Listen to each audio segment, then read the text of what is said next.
Transcendental Magic, originally La Magie Transcendente, written by Eliphas Lévi in 1854, is a foundational work in the study of esoteric magic. Magic, in its highest sense, is not mere trickery or illusion. It is a profound science that enables us to understand the laws of nature and harness the hidden powers that govern the universe. This science was once widely known, and the ancient civilizations, such as the Egyptians, the Greeks, and the Chaldeans, practiced it. They considered magic a powerful tool for understanding the divine and manipulating the forces of the world. Magic, as I present it here, is a system of knowledge that teaches how to manipulate natural forces in a conscious, intentional manner. But this is not just about manipulating physical forces. True magic, the magic of the wise, aims to align the individual with the deeper, invisible currents of the universe, those currents that most people are blind to. By understanding and mastering these currents, a magician can transform their own life and influence the world around them. This knowledge is not meant to be misused. Like any powerful tool, magic can either be a force for great good or great harm, depending on the intentions of the practitioner. In the pages that follow, I will guide you through the fundamental principles of magic, showing its true nature and its potential when used with wisdom and respect. Chapter 1: The Occult Sciences. In the beginning, there was an understanding that the universe was filled with hidden, unseen forces. These forces are not merely abstract concepts but are very real, operating in the background of everything that happens. The people who can perceive these forces and understand how to use them are known as magicians. They are masters of the occult sciences, those studies that aim to unveil the hidden knowledge of nature. The term occult simply means hidden or secret. The occult sciences are those that uncover the mysteries that lie beneath the surface of everyday life. These mysteries include the spiritual world, the laws of nature, and the invisible energies that influence the physical world. For centuries, these sciences were passed down through sacred traditions and secret teachings, but in the modern world, they have often been misunderstood and misrepresented. Magic, as part of the occult sciences, is not about performing miracles or bending the laws of nature in unnatural ways. Instead, it is about understanding the deeper laws of existence and working within them. When a magician works with the occult sciences, they do not attempt to defy nature. Instead, they seek to discover the natural processes that govern the universe and use them to their advantage. The first step in mastering magic is understanding that everything in the universe is connected. There is no real separation between the physical and the spiritual, both realms influence one another. Every object, event, and person is imbued with a certain energy or vibration that can be manipulated and directed. The magician learns to understand these energies and harness them for specific purposes. The occult sciences have many branches, including astrology, alchemy, Kabbalah, and divination.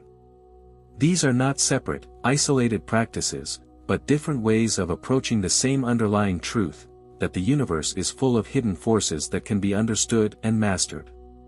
Chapter 2: The Principle of Universal Correspondences. The Law of Correspondence. One of the most fundamental laws in the study of magic and the occult sciences is the law of correspondence. This law states that everything in the universe is connected, and each part of the universe reflects and corresponds to another part. It's often summed up by the phrase, "as above, so below," which suggests that the same principles that govern the cosmos also govern the earthly realm, and vice versa. This law teaches us that the world is not just a chaotic collection of random events and separate objects. Instead, everything, whether it's an object, a person, or an event, exists in a network of relationships, where each part reflects the whole. These relationships create a harmonious structure, and by understanding the correspondences between things, we can begin to see how to influence the world around us. The law of correspondence can be most easily understood through the study of the four classical elements: earth, water, air, and fire. Each of these elements represents a different aspect of reality, both in the physical world and in the spiritual world. They are not just physical substances, but symbols of deeper, more abstract forces. Earth represents solidity, stability, and materiality. It corresponds to the physical body and the material world. Water represents fluidity, emotion, and the subconscious. It corresponds to the realm of feelings, intuition, and the unseen. Air represents intellect, reason, and communication. It corresponds to thoughts, ideas, and the realm of the mind. Fire represents energy, willpower, and transformation. It corresponds to the spirit, action, and the power of change. Each of these elements is present in everything. In a person, for example, earth corresponds to the body, water to the emotions, air to the mind, and fire to the spirit. By understanding these correspondences, a magician can begin to work with the energies of the elements and use them to bring about changes in their own life and the world. Another way to understand the law of correspondence is through the concept of the macrocosm and the microcosm.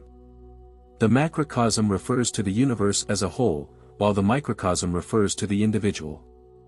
The key idea is that the individual is a reflection of the greater universe, and everything in the macrocosm is mirrored in the microcosm. This means that everything that happens in the universe is reflected in the individual, and vice versa. The changes you make in your own life can have an impact on the world around you, and understanding the workings of the universe can lead to a greater understanding of yourself. The magician, by recognizing this profound connection, learns that they are not separate from the world, they are part of the great cosmic order. The magician can work to align themselves with the forces of the universe by understanding these correspondences and using them consciously. Symbols are another key component of the law of correspondence. In magic, symbols are used to represent ideas, forces, and elements. These symbols carry a deep meaning and have the power to connect the magician with the energies they represent. For example, a magician might use the symbol of a triangle to represent the element of fire, or a circle to represent unity in wholeness. The deeper meaning of these symbols is tied to their correspondence with the forces they represent. When the magician works with symbols, they are not merely using them as abstract representations, they are tapping into the actual energies and forces that those symbols correspond to. The power of symbols is what allows a magician to work magic. By invoking a symbol and aligning it with their intentions, the magician can direct energy and influence the world in a focused and intentional way. This is why the study of symbols is a crucial part of the occult sciences. Through symbols, we connect with the hidden forces of the universe. Chapter 3, The Doctrine of the Sacred Name. The Power of the Sacred Name. In many spiritual and magical traditions, there is a belief in the power of the name. Names are not just labels or sounds, they are powerful symbols that hold a deeper, hidden meaning. The name of something or someone contains within it the essence of that thing. By knowing the true name of an object, a being, or a force, a magician can gain control over it.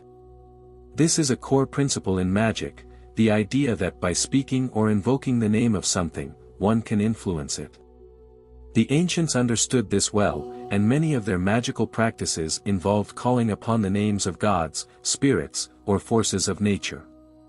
The sacred name is especially important in the study of transcendental magic because it serves as a key to unlocking hidden powers.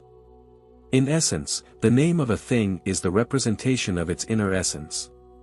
By invoking this essence, the magician can align themselves with the forces they wish to work with. The sacred name, in this context, is a divine key that connects the visible world with the invisible realm of the spirit. The use of names in magic. The practical application of the sacred name in magic involves using words and sounds to connect with spiritual forces. Certain names have the power to invoke specific energies, whether those energies come from the divine, from nature, or from the elemental forces. For example, the name of a deity or spirit can be used to call that being into your presence or to align yourself with its influence. Similarly, the names of elements like earth, fire, water, and air can be used to direct their energies for magical purposes. In many magical traditions, the names of the divine or of spiritual beings are considered so powerful that they must be used with great care. They are often kept secret or hidden from the uninitiated. Only those who are properly trained and prepared are allowed to speak these sacred names, for the power they carry is vast and can be dangerous if misused.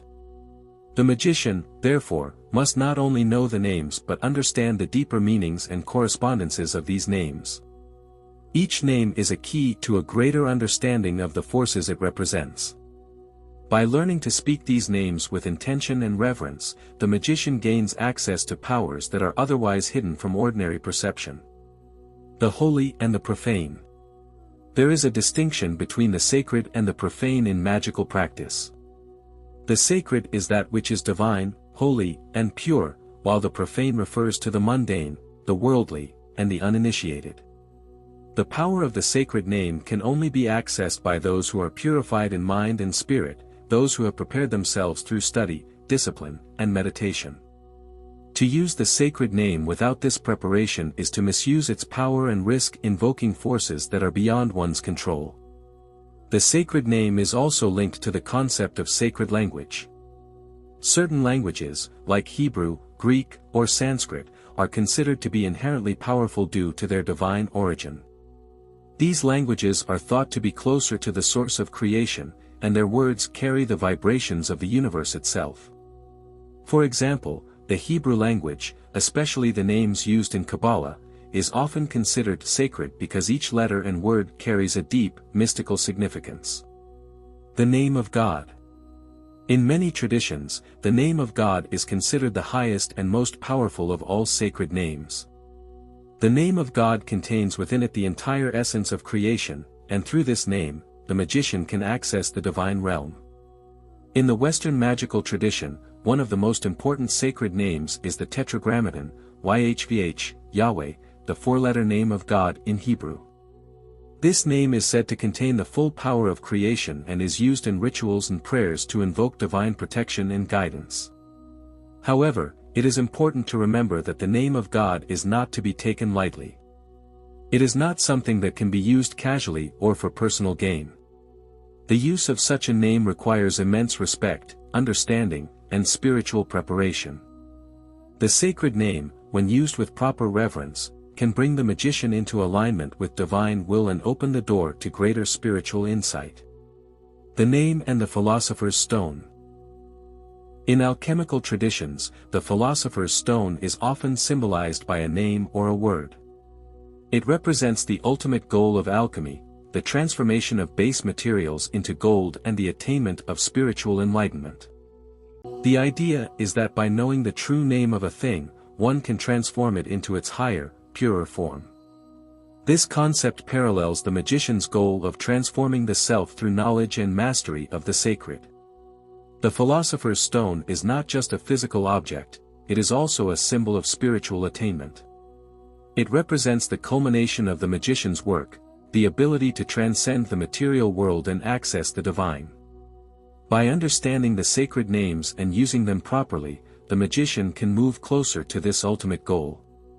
Chapter 4, The 5 Elementary Forces, Modernized. The 5 Primary Forces in Magic. In magic, there are 5 elementary forces that govern the interactions between the physical and spiritual realms. These forces are the fundamental energies that the magician must understand and work with to influence the world around them. They are often referred to as the elements in magical traditions, and each one has its own unique characteristics and correspondences.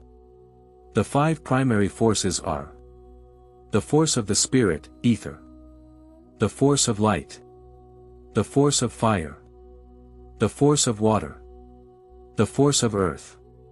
Each of these forces corresponds to a specific aspect of nature, and each has its own role in the work of transcendental magic. A magician must learn to work with all 5 of these forces, understand their properties, and use them to bring about change in both the spiritual and material worlds. 1. The force of the spirit, ether. The force of the spirit, or ether, is often considered the most important and the most subtle of all the forces. It is the force that connects everything in the universe and is the source of all life. This force is often thought of as a kind of universal energy or divine presence that permeates all things. In transcendental magic, ether is the foundation of all creation. It is the medium through which all the other forces manifest and interact. A magician who has mastered the force of the spirit can channel and direct the other forces with great precision. This force is often associated with the highest spiritual realm, and working with it allows the magician to transcend the physical world and access the divine. 2. The force of light. The force of light is the energy that illuminates both the physical and spiritual worlds. It is associated with knowledge, clarity, and enlightenment. Light is the force that reveals hidden truths and dispels the darkness of ignorance. In magic, the force of light is used to bring understanding, to uncover mysteries, and to transform confusion into clarity. This force is essential in the process of spiritual awakening, as it allows the magician to perceive the deeper truths of existence. A magician working with the force of light may use it to illuminate the mind, increase their wisdom, and reveal hidden aspects of reality. 3. The force of fire. The force of fire represents transformation, action, and willpower. Fire is a powerful and dynamic force that burns away impurities, destroys obstacles, and catalyzes change. It is the force that fuels the magician's will to act and create. In magical practice, the force of fire is often used for purposes of purification, transformation, and initiation. Fire is also associated with passion and creativity, and it can be used to ignite new ideas or bring about powerful changes in both the magician's life and in the world around them. Fire is often considered one of the most dangerous forces to work with because of its intensity and unpredictability. A magician must learn to harness this force carefully and direct it with precision to avoid destructive consequences. However, when used properly, fire can be an incredibly powerful tool for transformation and spiritual evolution. 4. The force of water. Water represents the emotional and intuitive aspects of existence. It is the force that governs the subconscious, the feelings, and the deep currents of the psyche. Water is fluid, adaptable, and capable of carrying energy over vast distances, making it a powerful tool in magic. In magical practice, water is often used for healing, emotional balance, and psychic work.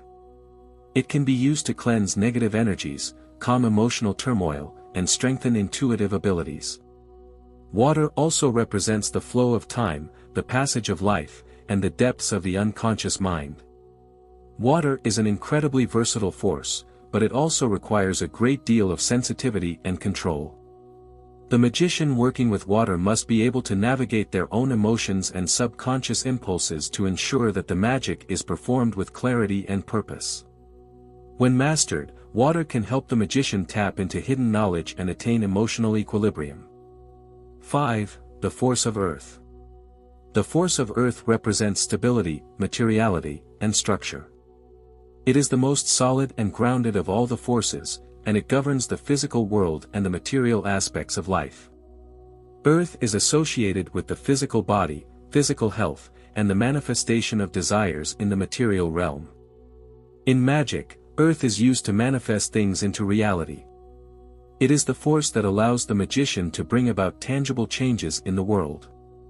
Earth is often used in rituals aimed at achieving material success, financial stability, or physical health. It is the force that turns abstract thoughts and desires into concrete outcomes. However, the force of earth is also associated with inertia and resistance. The magician must learn to work with this force without becoming overly attached to the material world or allowing themselves to be trapped by its limitations. A balanced use of the force of earth can help the magician ground their spiritual insights into practical, real-world actions. The balance of the forces. In Transcendental Magic, it is essential that the magician works with all 5 of these forces in balance. While each force has its own distinct qualities and applications, they are not separate from each other. They are all interconnected, and a true magician understands how to blend them in harmony. When a magician is able to work with all 5 forces, ether, light, fire, water, and earth, they gain a deeper understanding of the universe and the forces at play in both the spiritual and physical realms. Mastery of these forces allows the magician to transform their own life, influence the world around them, and move closer to the ultimate goal of spiritual enlightenment. The process of learning to control and balance these forces is a key part of the magician's path. It requires practice, discipline, and a deep understanding of the hidden laws of nature. The more the magician practices and works with these forces, the greater their ability to influence reality and achieve their magical goals. Chapter 5: The Initiation of the Magician, Modernized. The Path of the Magician. Becoming a magician is not simply about learning a set of magical techniques or acquiring knowledge about the occult. It is a process of initiation, a spiritual journey that requires a transformation of the self. To truly become a magician, one must undergo a series of trials and disciplines, both physical and mental, that shape the individual into a powerful and wise practitioner of magic. This initiation is not merely symbolic. It represents a deep, personal change, a change of consciousness. The magician must let go of the illusions of the material world, the limitations of the ego, and the false beliefs that hinder their spiritual growth. The true magician is one who has transcended the ordinary world and entered into a higher state of being. The role of the master. On the path of initiation, the student is guided by a master, an experienced magician who has already undergone the trials and transformations of the path. The master acts as both a teacher and a guide, helping the student navigate the complex and often challenging journey of spiritual and magical development. The master teaches the student not just the techniques of magic but also the deeper wisdom that underlies the practice. It is through the master that the student learns to see the hidden patterns of the universe, to understand the true nature of reality, and to align themselves with the spiritual forces that govern the world. The importance of discipline and study. Magic is not something that can be mastered overnight. It requires years of study, practice, and discipline. A true magician must dedicate themselves to learning and improving every day. They must read the sacred texts, study the teachings of past masters, and constantly strive to expand their knowledge and understanding of the occult sciences. Discipline is essential in magic. The magician must cultivate control over their mind, emotions, and desires. Without this control, magic becomes dangerous, as the practitioner might be driven by selfish motives or lack the clarity needed to direct their magical energy with precision. The path of the magician requires great patience and inner strength. The trials of initiation. The path of initiation is not easy. There are many trials and tests that the magician must face along the way. These trials are designed to purify the individual, to strip away the false layers of the self, and to help the initiate discover their true nature. One of the first trials is the test of the mind. The initiate must learn to control their thoughts, to quiet the mental chatter, and to focus their mind on a single point of concentration. This requires intense discipline, as the mind is often filled with distractions, doubts, and illusions. The magician must learn to silence the distractions and achieve a state of mental clarity, which is essential for the successful practice of magic. The second trial is the test of emotions. The magician must learn to master their emotions, to rise above fear, anger, and attachment. The emotional body must be purified in order for the magician to remain steady and balanced during the practice of magic. Only then can the magician fully connect with the deeper spiritual forces that govern the universe. The third trial is the test of the body. The magician must learn to maintain physical health and vitality, for the body is the instrument through which the magician channels their magical energy. The magician must maintain physical discipline through diet, exercise, and rest in order to keep their energy levels high and their body in harmony with the spiritual forces they are working with. The mastery of the elements. As the magician progresses through the trials of initiation, they begin to master the 5 primary forces or elements: ether, light, fire, water, and earth. Mastery of the elements is a crucial step on the path to becoming a fully initiated magician. Each of these forces must be understood and controlled. The magician must learn to draw upon the elements as needed, to blend them together in harmony, and to direct them with intention. This is a gradual process that requires deep study and practice, as each force has its own unique qualities and requires different techniques to harness. The magician also learns to work with the correspondences between the elements, understanding how each element influences the others and how they interact to create change. Through this mastery of the elements, the magician gains the ability to influence the world around them, to heal, to protect, and to manifest their desires. The integration of spirit and matter. Ultimately, the goal of the magician's initiation is the integration of spirit and matter. The magician must learn to bring together the highest spiritual insights with the material world. This means transcending the duality of body and spirit, and realizing that the physical and spiritual realms are interconnected and inseparable. Through this integration, the magician attains a higher state of consciousness, one that is in harmony with the divine and the natural world.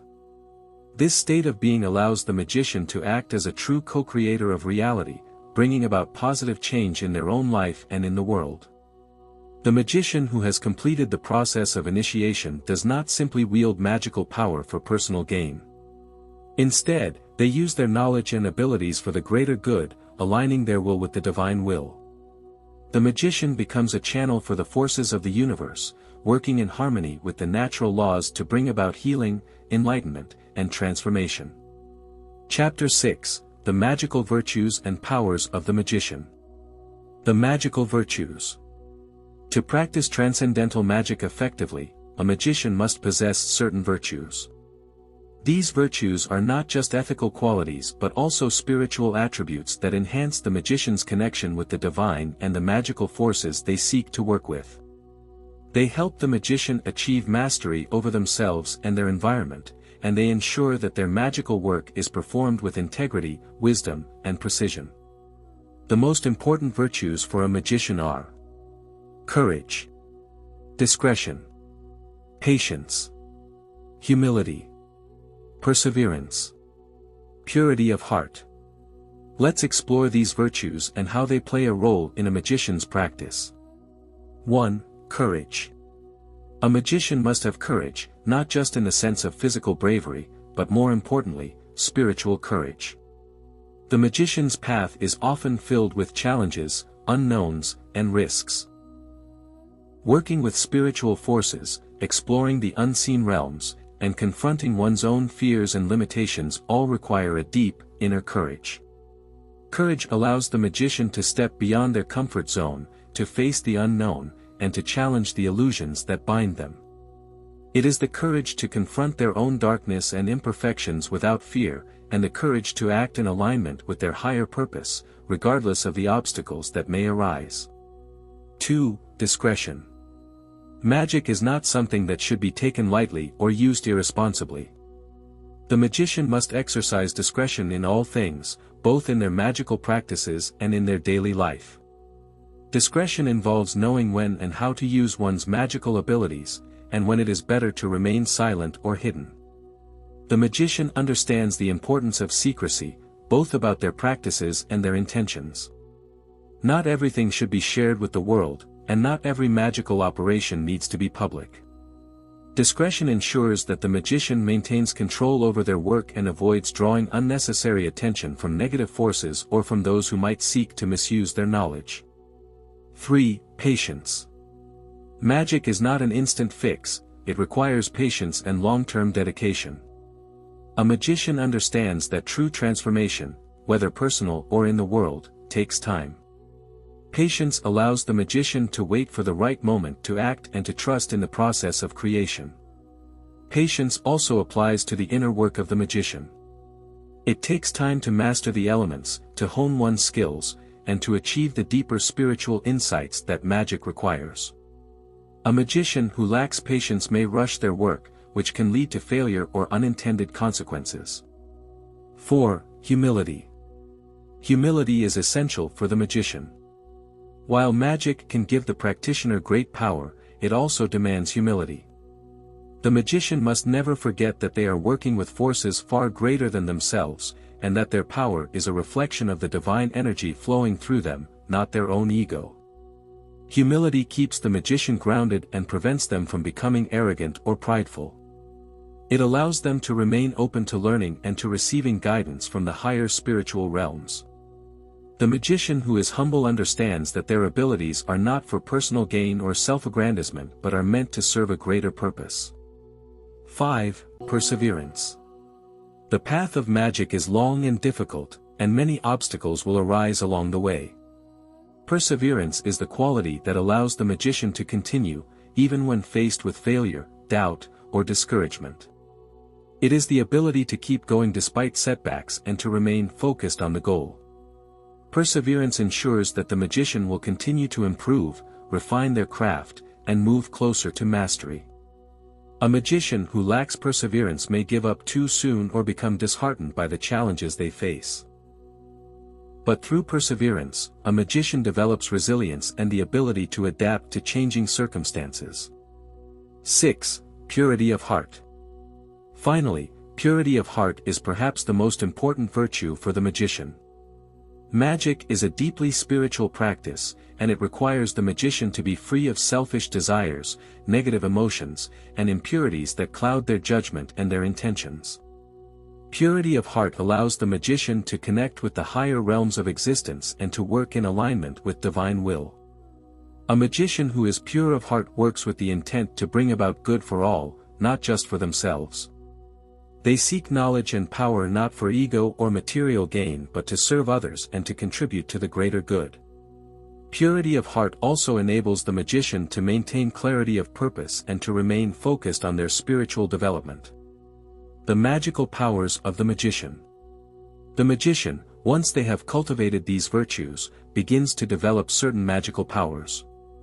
These powers are the result of the magician's deep understanding of the laws of nature and the ability to work with spiritual forces in a precise and controlled manner.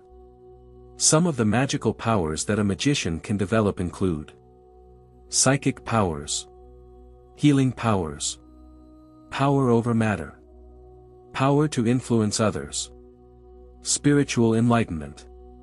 Let's explore these powers in greater detail. 1. Psychic powers. The magician often develops psychic abilities as a result of their spiritual training and practice. These powers may include heightened intuition, clairvoyance, the ability to see beyond the physical world, telepathy, the ability to communicate with others mentally, and other extrasensory perceptions. Psychic powers allow the magician to perceive the invisible realms, communicate with spirits, and understand the hidden causes behind events. These powers, however, must be used with great care, as they can be easily misused or misunderstood if the magician is not properly prepared. 2. Healing powers. A magician who has attained mastery of the elements and the forces of nature can also develop healing powers. This can involve physical healing, such as curing diseases or injuries, as well as emotional and spiritual healing. The magician can channel energy from the spiritual realms and direct it to heal the body, mind, and spirit. Healing is one of the most noble applications of magic, as it directly benefits others and helps to bring balance and harmony to the world. A magician who works with healing energies must maintain purity of intention and must never use their powers for personal gain or selfish purposes. 3. Power over matter. The magician's ability to influence matter is one of the most impressive aspects of their magical powers. With mastery over the elements, the magician can influence the physical world, create objects, or manipulate natural forces to achieve their desires. This can include changing the weather, manifesting material goods, or altering physical structures. However, this power should not be used frivolously or without consideration. The magician must understand the balance of forces and must ensure that their actions do not disrupt the natural order or harm others. 4. Power to influence others. The magician can also develop the ability to influence others through their magical work. This can include inspiring others, creating positive change in their lives, or even subtly guiding their thoughts and actions. This power must be used with caution, as influencing others is a delicate matter and must be done with respect for their autonomy. The magician should never use their power to manipulate others for selfish purposes, but rather to help others grow, heal, and transform in positive ways. 5. Spiritual enlightenment. Finally, the ultimate power of the magician is spiritual enlightenment. Through dedicated practice and mastery of the magical arts, the magician attains a higher state of consciousness, one that is in alignment with the divine. This enlightenment brings clarity, peace, and wisdom, allowing the magician to understand the true nature of reality and their place in the cosmos. Enlightenment is the goal of all magical work, as it represents the ultimate union of the individual with the divine. It is through this state of enlightenment that the magician can work most effectively, channeling divine power with wisdom and grace. Chapter 7. The Magical Rituals and Symbols. The role of rituals in magic. Rituals are at the core of transcendental magic. They serve as the tools through which the magician connects with spiritual forces, channels energy, and brings about desired changes in the physical or spiritual realms. Rituals are not just mechanical actions, they are sacred acts that align the magician's mind, body, and spirit with the divine forces they seek to work with.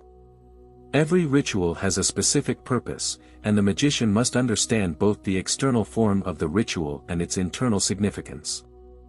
The ritual is a means of directing willpower, of focusing the mind, and of invoking divine energies to achieve a particular goal. Rituals are also symbolic. They are filled with hidden meanings that go beyond their outward actions. The symbolism in a ritual helps to unlock deeper layers of consciousness and to activate the corresponding spiritual forces that govern the universe. For the ritual to be effective, the magician must understand these symbols and their correspondences. The components of a magical ritual. A typical magical ritual is composed of several key elements, each of which plays a specific role in ensuring the success of the operation. The main components of a ritual include the circle of protection, the invocation of spiritual beings, the use of magical tools, the power of words and incantations, the offering or sacrifice, the closing of the ritual. Let's examine each of these components in detail. 1. The circle of protection. One of the most important elements of any magical ritual is the creation of a protective circle. This circle serves as a boundary that keeps unwanted energies or influences outside and ensures that only the desired spiritual forces are allowed to enter. The circle is also a sacred space where the magician can work without fear of interference. The circle is often drawn with a wand, sword, or other ritual tools, and it may be inscribed with various symbols or words of power to strengthen its protective properties. Once the circle is created, the magician steps inside, where they are shielded from harmful energies while they perform their work. In some magical traditions, the circle is seen as representing the boundaries of the self and the universe, symbolizing the magician's ability to control and direct spiritual forces. 2. The invocation of spiritual beings. In many rituals, the magician invokes spiritual beings, such as angels, gods, or other divine entities, to assist in the work. These beings are seen as powerful forces that can aid in the accomplishment of specific goals, such as healing, protection, or gaining wisdom. The invocation is a sacred act that involves calling upon the spiritual being with the proper words, gestures, and rituals. It is important that the magician have a deep understanding of the beings they are invoking, as these entities are not to be summoned lightly. The magician must also be respectful and offer proper gratitude to the spiritual beings who assist them. Invoking divine beings is not about exerting control over them, but about aligning with their power and allowing them to work through the magician in harmony with the divine will. 3. The use of magical tools.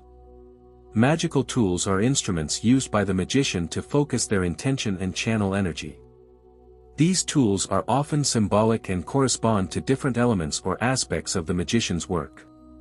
Common magical tools include: the wand represents the element of fire and is used to direct energy and willpower. The sword or dagger represents the element of air and is used to cut through obstacles or to symbolize the magician's ability to make clear and decisive actions. The chalice or cup represents the element of water and is used to contain spiritual energy or to symbolize receptivity and intuition. The pentacle represents the element of earth and is used to manifest the physical aspects of the ritual, often representing materialization or protection. Each of these tools is consecrated and empowered by the magician, who understands the correspondences between the tools and the spiritual forces they represent. The tools are not just objects, they are imbued with magical power through the magician's will and intent.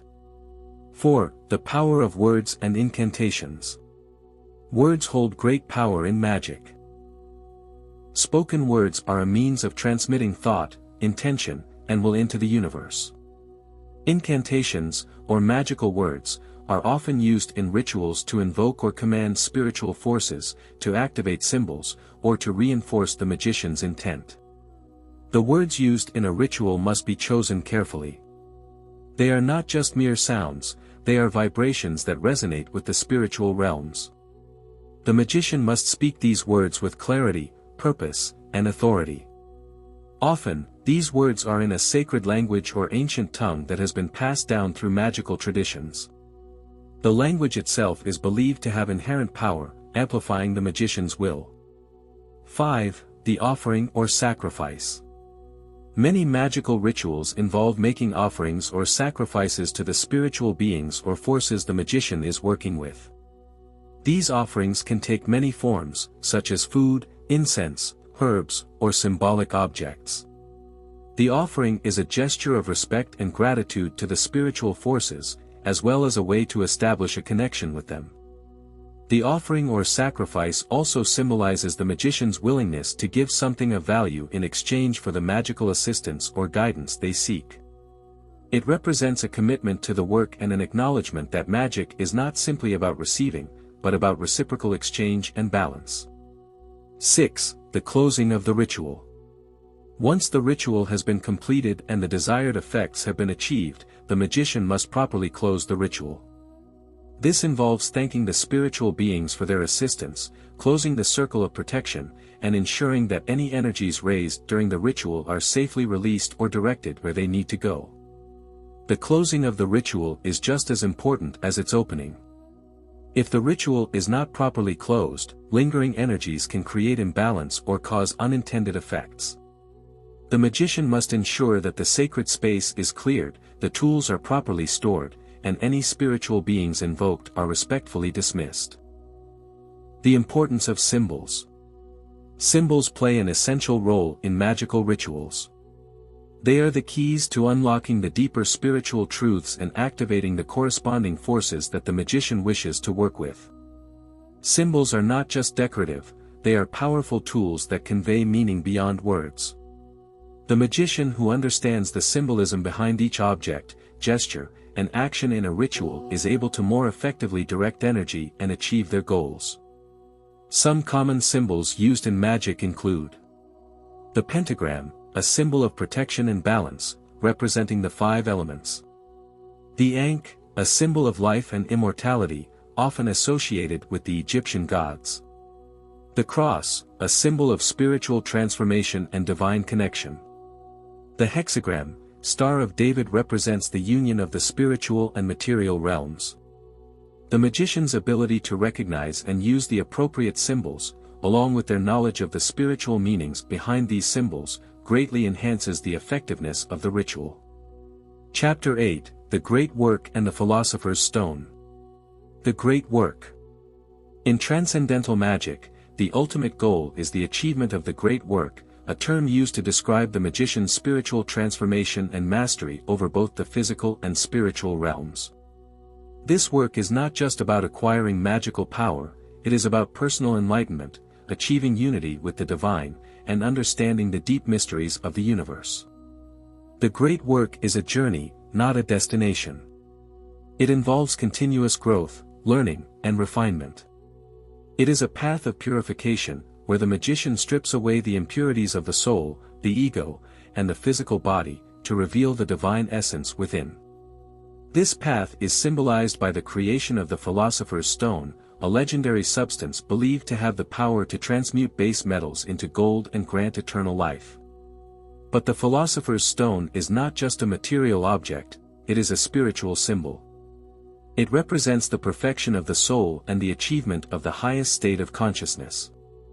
To create the Philosopher's Stone, the magician must undergo a process of spiritual alchemy, where they transmute the base metals of their personality, fear, ignorance, and ego, into the gold of wisdom, love, and divine understanding. The phases of the Great Work. The Great Work is traditionally broken down into several stages, each representing a step in the magician's spiritual evolution. These stages are: the work of separation, solve; the work of conjunction, coagula; the work of purification; the creation of the Philosopher's Stone. Let's take a closer look at each stage. 1. The work of separation, solve. The first phase of the Great Work is the work of separation, also known as solve. This stage involves the magician breaking down their ego, their false beliefs, and the impurities within themselves. It is a process of clearing away the mental, emotional, and spiritual blockages that hinder progress. In this phase, the magician works to separate the higher aspects of their being from the lower, creating a distinction between the spiritual and the material. This process can be difficult and painful, as it requires confronting one's flaws, attachments, and limitations. However, this separation is necessary to prepare the magician for the next stage of the Great Work. 2. The work of conjunction, coagula.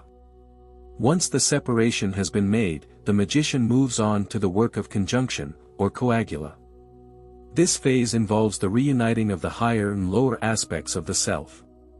The magician begins to harmonize the spiritual and material elements, bringing them into balance and unity. The work of conjunction is about reintegrating the parts of the self that were separated in the previous stage. It is a process of healing, where the magician seeks to align their will with the divine and their soul with the universe. This stage is essential for creating the Philosopher's Stone, as it represents the blending of the physical and spiritual, the conscious and unconscious, the inner and outer worlds. 3. The work of purification. The third phase of the Great Work is the work of purification. In this stage, the magician undergoes a deep cleansing process, purifying both the body and the soul. It involves eliminating all that is impure, unhealthy, or unnecessary, and cultivating a state of inner purity.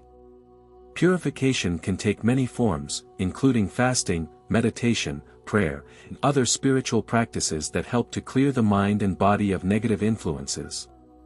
This phase is essential for achieving the clarity and focus required for the final stage of the Great Work. 4. The creation of the Philosopher's Stone. The final stage of the Great Work is the creation of the Philosopher's Stone. This is the culmination of the magician's spiritual journey and represents the attainment of wisdom, enlightenment, and mastery over both the spiritual and material realms. The Philosopher's Stone is a symbol of the magician's complete transformation. It is the product of the alchemical process that has transmuted the base metals of the magician's soul into pure gold. This final stage also represents the magician's union with the divine, the realization that the self and the universe are one, and that the magician has become a true co-creator of reality. The creation of the Philosopher's Stone is not a one-time event. It is a continual process of self-realization and spiritual growth.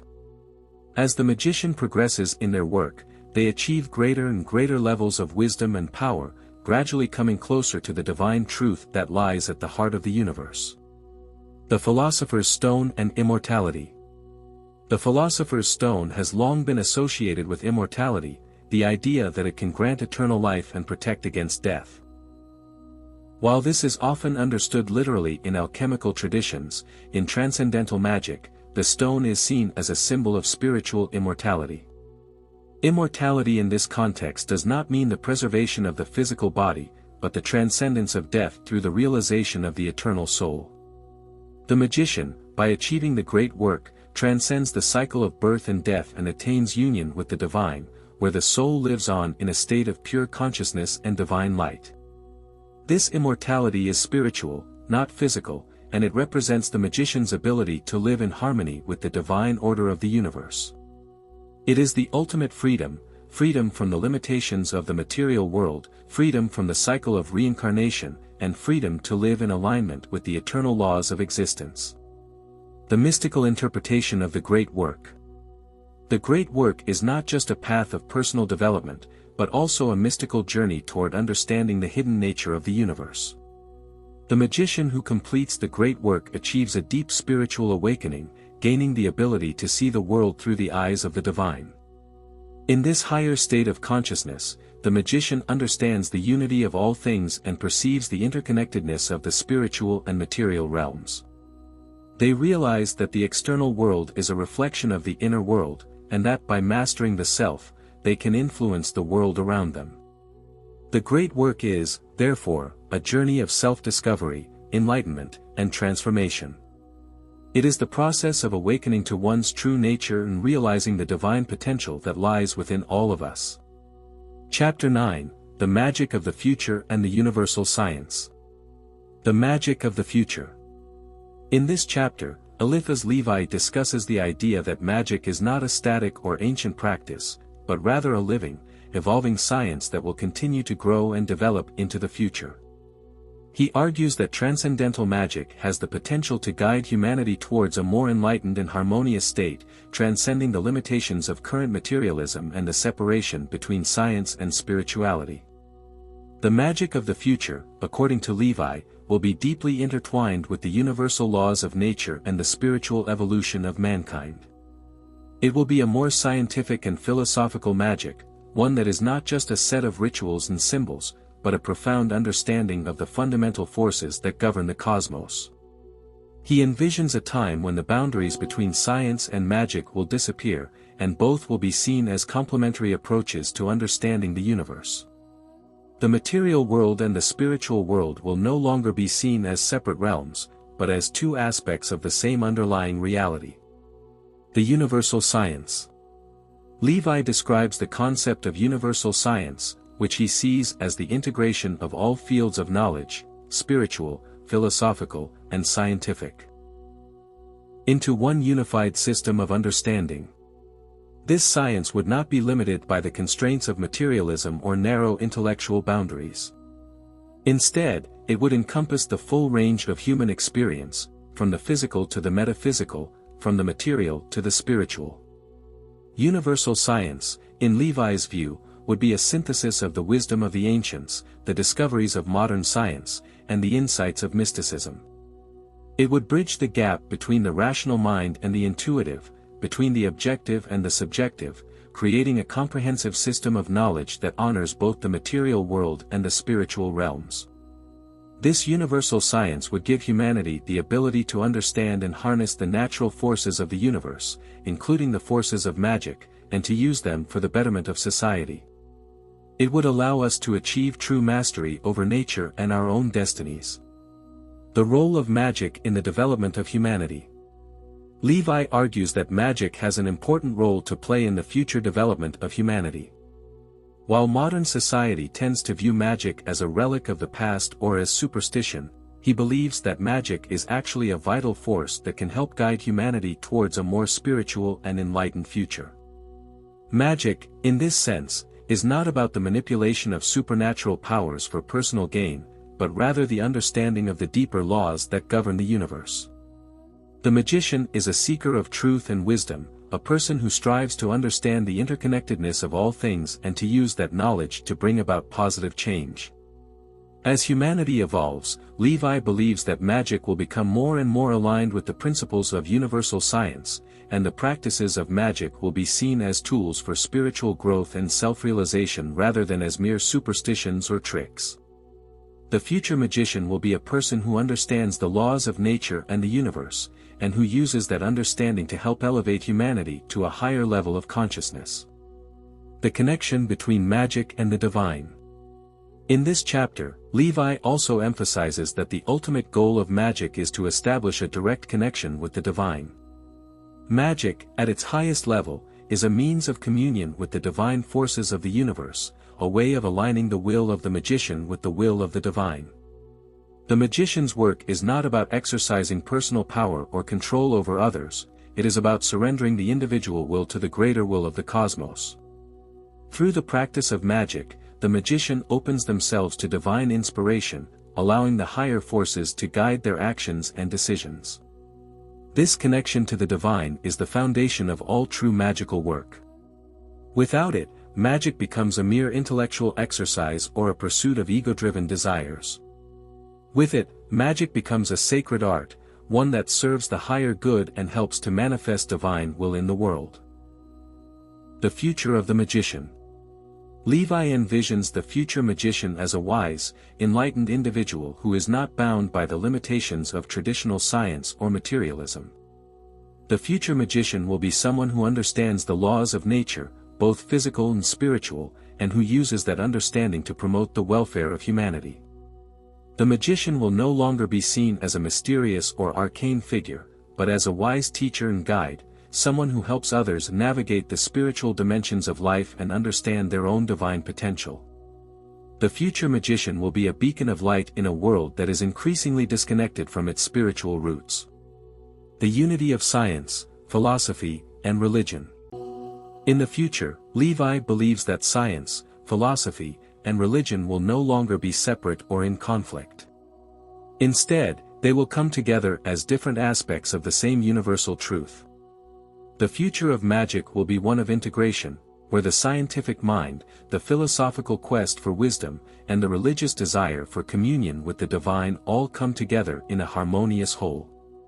Science will provide the tools and understanding to explore the material world, philosophy will offer the wisdom to navigate the moral and ethical dimensions of existence, and religion will provide the framework for spiritual development and communion with the divine.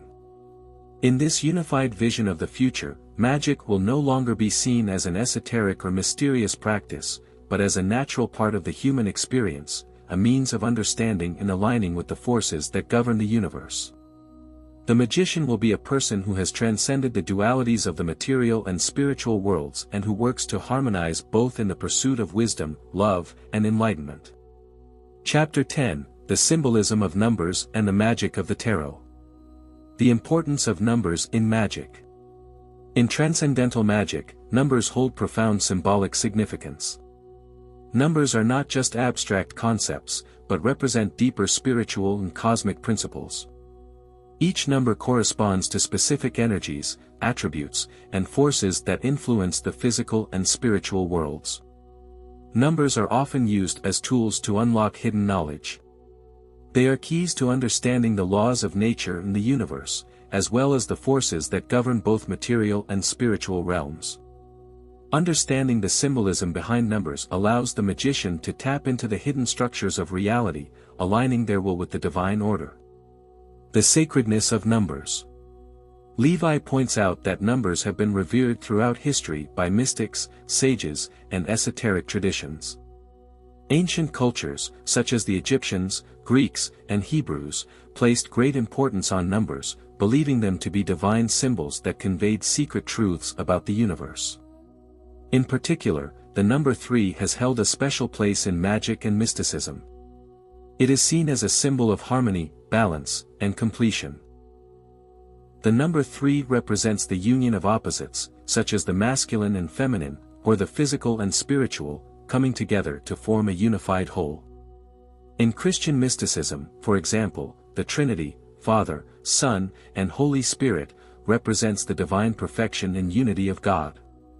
Similarly, the number 7 is considered sacred in many spiritual traditions. It symbolizes spiritual perfection and is often associated with the 7 planets, the 7 days of the week, and the 7 chakras in Hinduism.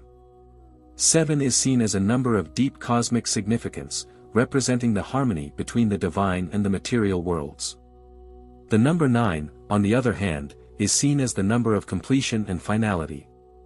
It represents the culmination of a cycle, the attainment of a higher level of spiritual understanding, and the return to the source. 9 is the number of universal completion and the beginning of a new cycle. Numerology and the influence of numbers. Numerology, the study of the mystical significance of numbers, is one of the most important aspects of magical practice. Through numerology, the magician can interpret the hidden meanings behind numbers and understand how they influence events, people, and situations. Each number corresponds to certain traits, characteristics, and energies. For example, the number 1 is associated with beginnings, unity, and the creation of new realities. It symbolizes individuality and the spark of life. The number 2 represents duality, balance, and the interaction of opposites, such as light and dark, male and female, or spirit and matter. The number 4 is related to stability, structure, and material manifestation. It represents the 4 cardinal directions, north, south, east, and west, the 4 elements, earth, air, fire, and water, and the material foundations of existence. By understanding the symbolism of numbers, the magician can use them to influence their magical work, choosing the right numbers to activate specific energies or to harmonize their actions with the natural order. The tarot as a magical system. The tarot is one of the most powerful tools used in transcendental magic. It is a deck of 78 cards that serves as a symbolic system, providing insight into the hidden aspects of the universe, the self, and the spiritual world. The tarot can be used for divination, meditation, and self-transformation. Each tarot card is rich in symbolism, and each one represents a specific aspect of the magician's journey, from the material world to the spiritual realm. The tarot is a visual representation of the stages of the great work, with each card depicting a different part of the magician's process of self-discovery, purification, and enlightenment. The tarot is divided into 2 main sections, the major arcana and the minor arcana. The major arcana. The major arcana consists of 22 cards, each representing a major stage or lesson in the magician's spiritual journey. These cards correspond to archetypal experiences, energies, and challenges that the magician must face as they work toward enlightenment. The first card, the Fool, represents the beginning of the journey. It symbolizes innocence, spontaneity, and the willingness to take risks without knowing the outcome. The Fool is the seeker, the one who steps into the unknown with faith and courage. As the journey progresses, the magician encounters various stages, such as the Magician, who represents mastery over the physical world and the ability to manifest one's desires, and the High Priestess, who symbolizes intuition, wisdom, and the connection to the subconscious. Ultimately, the journey culminates in the World, the final card of the major arcana, which represents the completion of the great work. It symbolizes the magician's achievement of unity with the divine, spiritual fulfillment, and the realization of their true nature. Each card in the major arcana is a powerful symbol that guides the magician through the various stages of spiritual development. The cards are not just to be read in a divinatory sense, they are also to be meditated upon and internalized as part of the magician's personal growth. The minor arcana. The minor arcana is made up of 56 cards, which are divided into 4 suits: wands, cups, swords, and pentacles. Each suit corresponds to one of the 4 elements, fire, water, air, and earth, respectively. The minor arcana cards are more focused on the practical, day-to-day aspects of life, representing situations, challenges, and energies that the magician encounters in the material world. They correspond to the ordinary experiences of life, but with a magical lens that helps the magician understand the deeper forces at play. For example, wands represent action, ambition, and creativity, while cups represent emotions, relationships, and intuition. Swords are associated with intellect, conflict, and decision-making, and pentacles relate to material wealth, health, and stability. Each suit in the minor arcana contains numbered cards and court cards: page, knight, queen, and king. These cards provide further insight into specific situations and the energies surrounding them, offering guidance for the magician as they navigate their journey. The tarot as a tool for self-transformation. Lévi emphasizes that the tarot is not just a tool for divination, but a system of self-transformation.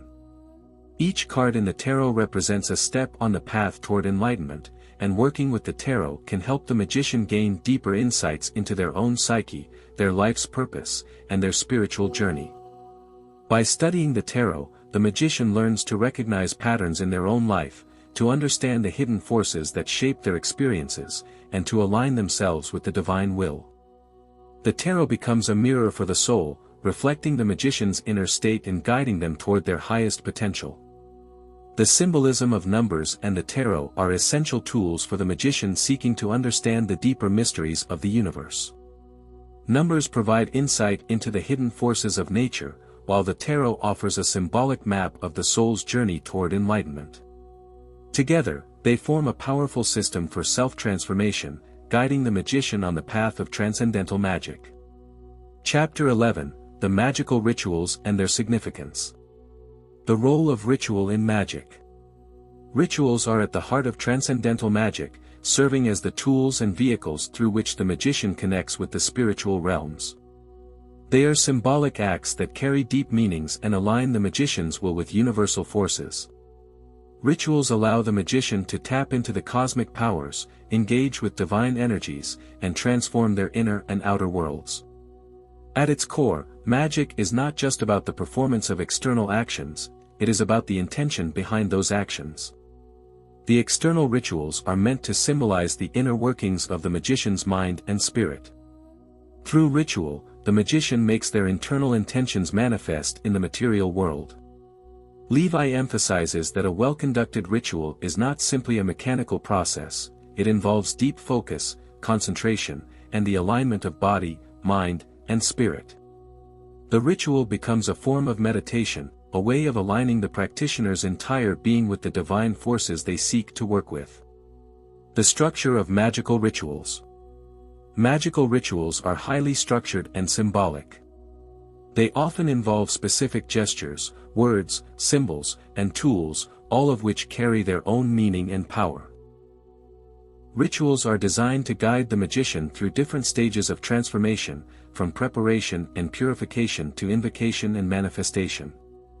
The magician prepares themselves by purifying their mind and body, entering into a state of focused concentration and spiritual readiness.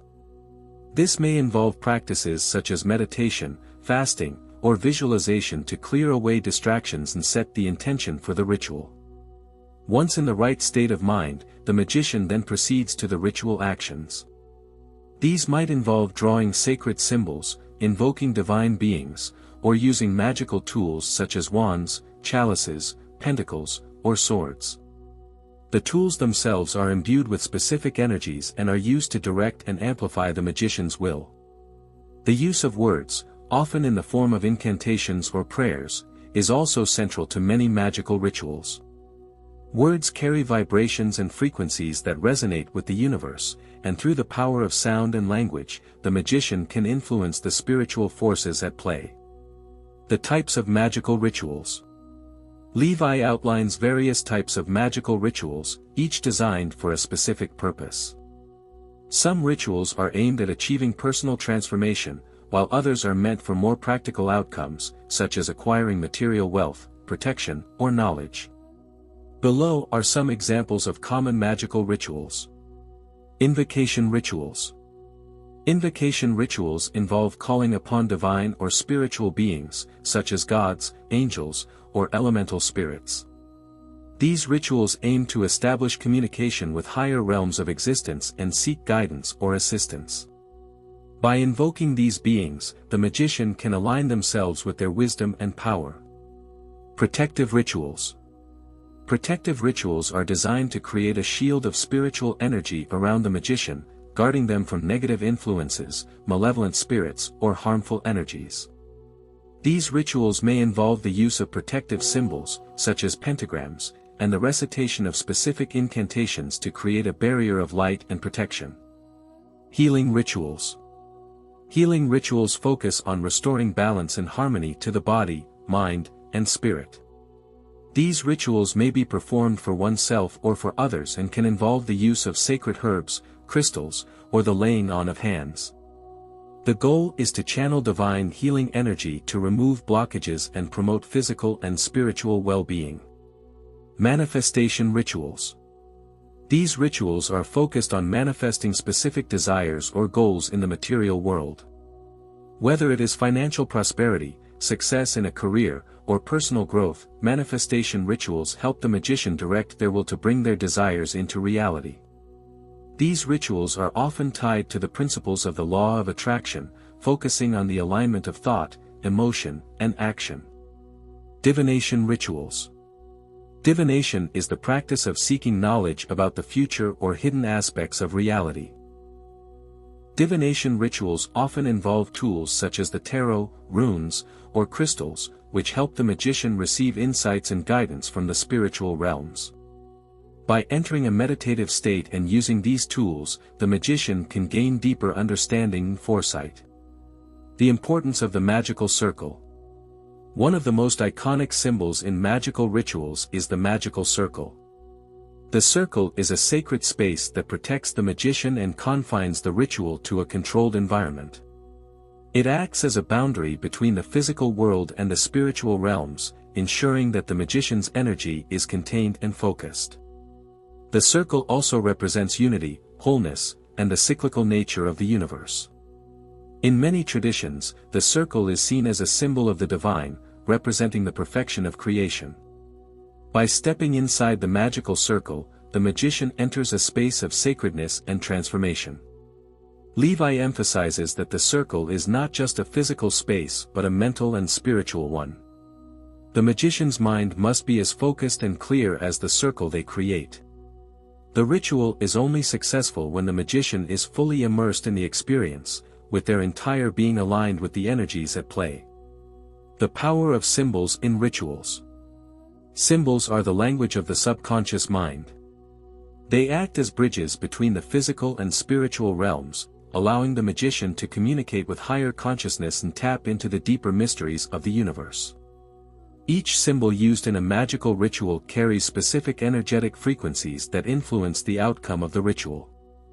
Lévi discusses how the most common symbols in magic, the pentagram, the hexagram, the ankh, and many others, are not just arbitrary designs but powerful tools that represent universal truths. For example, the pentagram is often used to represent balance and protection, while the hexagram is a symbol of the union of opposites, spirit and matter, male and female, heaven and earth. These symbols, when used correctly in a ritual, help to align the magician's intentions with the divine, channeling powerful energies to manifest specific outcomes. The secret of the magical words. Magical words or mantras are another essential part of rituals. These words are carefully chosen for their resonance with the forces the magician seeks to invoke. When spoken aloud, these words vibrate at certain frequencies, resonating with the spiritual energies in the universe. Lévi underscores the importance of these words being uttered with intention and focus. The power of the words lies not only in their sound but in the meaning and intention behind them. They serve as a call to the divine, a way for the magician to direct their consciousness toward the desired outcome. Some rituals involve the use of sacred names, names of gods, angels, or spiritual beings, which are believed to carry specific powers. These names, when spoken with reverence, invoke the presence and aid of the divine, allowing the magician to tap into their wisdom and energy. Rituals are a powerful means of transforming the self and the world. Through their symbolic actions, words, and intentions, the magician connects with divine forces and brings about changes in their life. The rituals are not just about outward acts, they are a reflection of the magician's inner state, a way of aligning their will with the greater cosmic order. The significance of ritual in transcendental magic cannot be overstated. It is through ritual that the magician creates a bridge between the material and spiritual worlds, using the tools of symbolism, intention, and energy to shape their reality. Through consistent practice and understanding of the deeper meanings of ritual, the magician moves closer to the ultimate goal of spiritual enlightenment and mastery over the forces of nature. Chapter 12, The Magical Universe and the Spiritual Evolution of Humanity. The concept of the magical universe. In this chapter, Eliphas Lévi presents the idea that the universe itself is a magical system, governed by natural laws that can be understood and manipulated by those who have attained the proper knowledge and spiritual development. The universe is not a cold, mechanical place, as materialists might argue, but a living, dynamic system of interconnected energies that responds to the will of those who know how to work with it. According to Lévi, everything in the universe, whether material, spiritual, or psychological, is governed by vibrations and frequencies. These vibrations form the underlying structure of reality, and by aligning one's own energy with the rhythms of the universe, the magician can influence and direct the flow of these forces.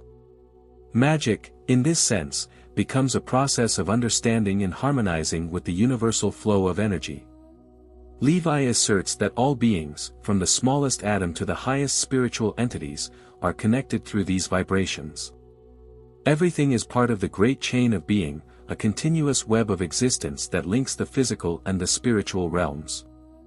The magician's task is to attune themselves to this cosmic vibration, bringing their personal will into alignment with the higher will of the universe. The role of humanity in the universe. Lévi suggests that humanity is a central part of this magical universe, endowed with the unique ability to consciously direct the flow of energy and influence the material world. While humans are bound by the same universal laws that govern all of existence, they also have the power of free will, which allows them to shape their own destiny. This ability to shape reality is what makes magic so powerful. However, it is also a responsibility.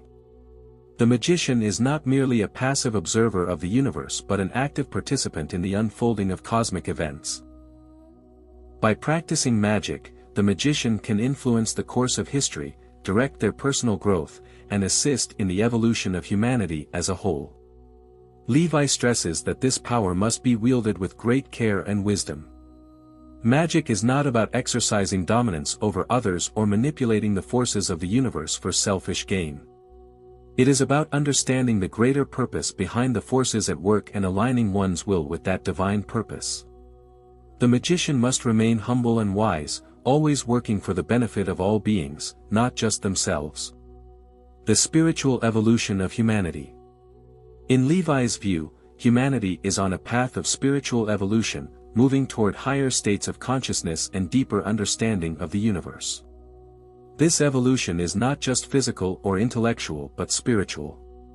Humanity is gradually awakening to its true nature, realizing that it is not just a collection of individual beings, but part of a greater cosmic order. The practice of magic, in this sense, is a key aspect of humanity's spiritual evolution. By mastering the principles of magic and attuning oneself to the divine forces of the universe, the magician helps to accelerate the process of spiritual awakening, both for themselves and for the collective human consciousness. Lévi speaks of a time when humanity will transcend its current limitations and fully embrace its divine potential. In this future state, magic will no longer be seen as a mysterious or esoteric practice, but as a natural part of life, something accessible to all who seek to understand and align with the spiritual forces that govern the universe. This transformation will not happen overnight, but through the consistent practice of magic, meditation, and spiritual development, individuals and societies will gradually move toward this higher state of being. Magic, in this sense, becomes both a tool and a path for spiritual progress, helping humanity move toward its ultimate goal of unity with the divine. The nature of divine wisdom. At the heart of the magician's work is the pursuit of divine wisdom.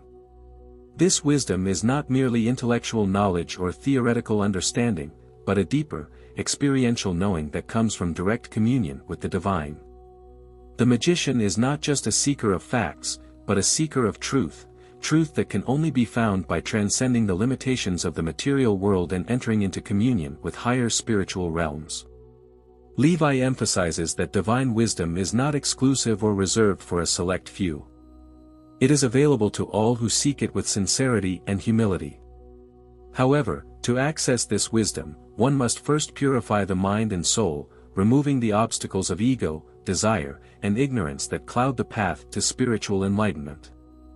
Through the practice of magic, the magician learns to access higher states of consciousness and connect with divine wisdom. This wisdom is not just theoretical knowledge, but practical insight that helps the magician navigate the complexities of life and align their actions with the greater cosmic order. The cosmic forces and their influence. Lévi discusses the existence of powerful cosmic forces that shape the course of events in the universe. These forces are not external, abstract entities, but intrinsic elements of the universe itself.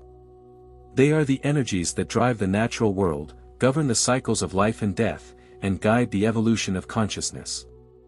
One of the most significant of these forces is love, which Lévi views as the highest and most powerful force in the universe. Love is the force that unites all beings, bridging the gap between the material and spiritual realms. It is the divine energy that sustains the universe and ensures the harmony of creation. In addition to love, Lévi mentions other forces such as will, intention, and thought as powerful tools in the magician's work. By harnessing these forces, the magician can influence both their own life and the broader world around them. However, these forces must be used in accordance with the higher laws of the universe, laws that are rooted in the principles of balance, justice, and harmony. Lévi warns that those who attempt to manipulate these forces for selfish or destructive purposes will ultimately face negative consequences. Magic, when practiced with pure intentions and aligned with divine wisdom, leads to spiritual growth and transformation. But magic used with ego-driven desires or for harmful purposes brings about imbalance and suffering. The magician as a spiritual leader. Lévi concludes by discussing the role of the magician as a spiritual leader. The magician is not only a practitioner of magic, but a guide for others on the path of spiritual awakening. As one who has attained higher wisdom and mastery over the forces of the universe, the magician has the responsibility to help others find their own way toward enlightenment. The magician's work is not about personal glory or power, but about serving the greater good. The true magician is humble, wise, and compassionate, using their knowledge and abilities to bring about positive change in the world. In this sense, the magician is a teacher and a healer, helping others to awaken to their divine potential and guiding them toward the realization of their higher self. The magician's life becomes a living example of the path of spiritual evolution, one that others can follow as they seek to transcend their limitations and unite with the divine. Chapter 13, The Relationship Between Magic and Religion. Magic as an extension of religion. In this chapter, Eliphas Lévi explores the deep relationship between magic and religion. He posits that magic is, in many ways, an extension of religious practices. Both are systems of belief and ritual that seek to connect human beings with higher spiritual forces. However, while religion is often viewed as a set of beliefs and rituals associated with a particular tradition, magic is the art of understanding and manipulating these spiritual forces to achieve specific results. Lévi argues that magic and religion are not opposing forces but rather two sides of the same coin. Both seek the same ultimate goal, a deeper connection with the divine and the transformation of the human spirit. The difference lies in the methods used. Religion relies on faith and devotion to a higher power, while magic involves the use of conscious will, ritual, and knowledge of the laws that govern the universe to achieve spiritual and material outcomes. In many cultures, magic has historically been intertwined with religion. Shamans, priests, and magicians often held similar roles, serving as intermediaries between the human and spiritual worlds. They performed rituals, invoked divine beings, and provided guidance to their communities, drawing upon both religious and magical knowledge. The divine in magic and religion. Lévi emphasizes that both magic and religion are concerned with the divine, the ultimate source of all creation. In religious systems, the divine is often viewed as a transcendent being or force, such as God, gods, or the divine spirit, and is worshipped through prayer, sacrifice, and devotion. Magic, on the other hand, sees the divine as an immanent force present in all things, an energy that can be tapped into and harnessed for specific purposes. However, while the magician might seek to manipulate the divine forces, Lévi stresses that they must do so with reverence and respect. Magic is not about controlling or dominating the divine, but rather about working in harmony with it, aligning the magician's will with the higher order of the universe. The magician who practices with selfish motives or attempts to manipulate the divine for personal gain runs the risk of suffering negative consequences. The key difference between magic and religion, Lévi explains, is that religion emphasizes submission to a higher power, while magic emphasizes mastery of the forces of nature. While religion often seeks to understand the divine through faith and devotion, magic seeks to understand and interact with the divine through knowledge and practice. Nevertheless, both paths ultimately lead toward the same goal, spiritual enlightenment and the realization of divine truth. The role of faith in magic. Lévi highlights the importance of faith in both religion and magic. While magic involves a more direct engagement with the spiritual forces of the universe, it still requires faith in the unseen and the unknown. A magician must believe in the existence of the forces they seek to work with and trust in their own abilities to influence these forces. Without faith, the magician's efforts will be ineffective, as belief acts as the foundation upon which magical work is built. In this sense, faith is not just a religious concept but a vital component of magic. The magician who lacks faith in their own power or in the spiritual forces they are working with will be unable to manifest their intentions. Faith, therefore, is the fuel that drives the magical process, providing the magician with the conviction necessary to achieve their goals. Rituals and symbols, common ground between magic and religion. Rituals and symbols are another area where magic and religion overlap. Both systems use ritual acts and sacred symbols to access the divine.